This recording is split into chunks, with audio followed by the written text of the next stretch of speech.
You ask Tiger to solve. This deals with linear equations with one unknown.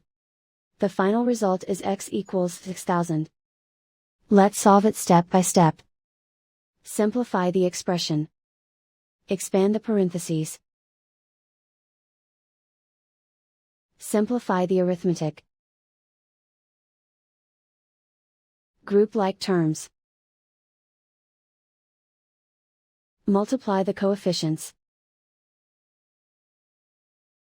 Expand the parentheses. Group like terms. Simplify the arithmetic. Group all constants on the right side of the equation. Add 400 to both sides.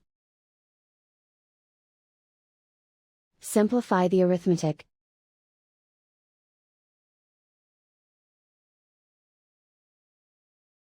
Isolate the x.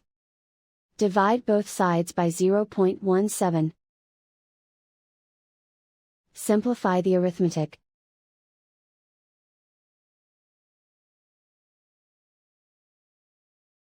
And so the final result is x equals 6000.